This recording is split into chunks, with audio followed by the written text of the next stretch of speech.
We're dealing obviously with an escalating war in Ukraine, a spike in inflation, particularly in energy, and a concern about whether or not the Federal Reserve is going to be able to pull off sort of this ability to walk the tightrope between not getting too hot, but successfully bringing down inflation.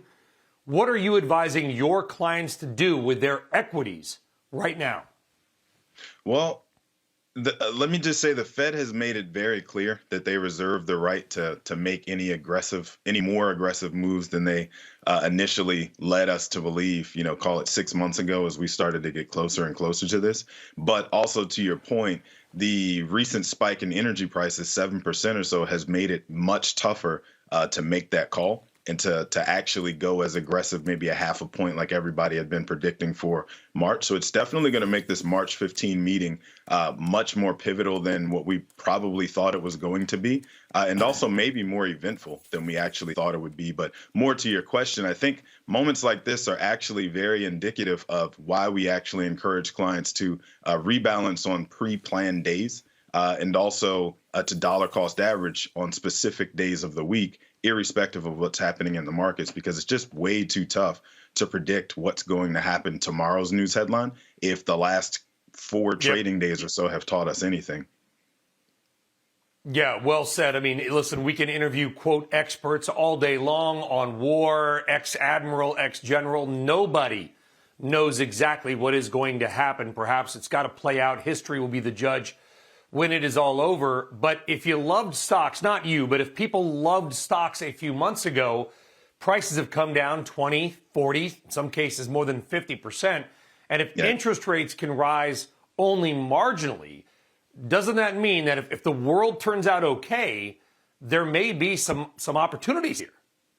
Well, for context, if you were to look back at 2014, when Russia did a similar thing to Crimea, they annexed Crimea in March, maybe February of 2014. The market had a similar reaction, right?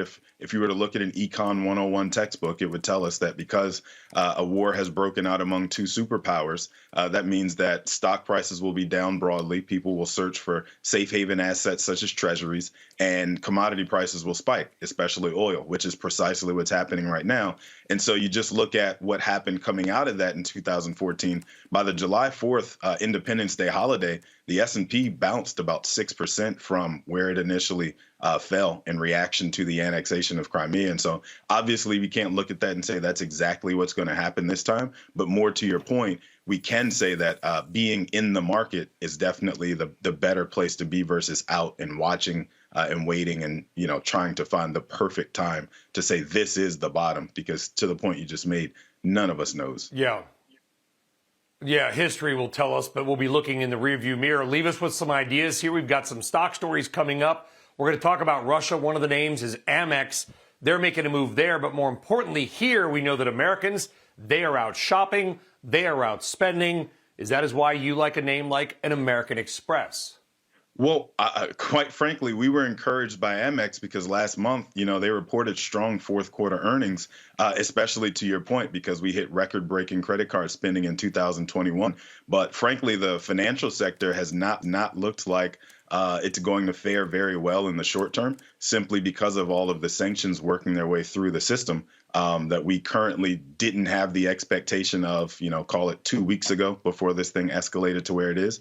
And banks had already been struggling to improve their net interest margins. And the thing that was going to help them was the increase in interest rates from the Fed. So, yes, we do like American Express as a name longer term, but in the short term, I don't know necessarily that the financials are what you want to be adding to your portfolio, looking for that initial bounce right here.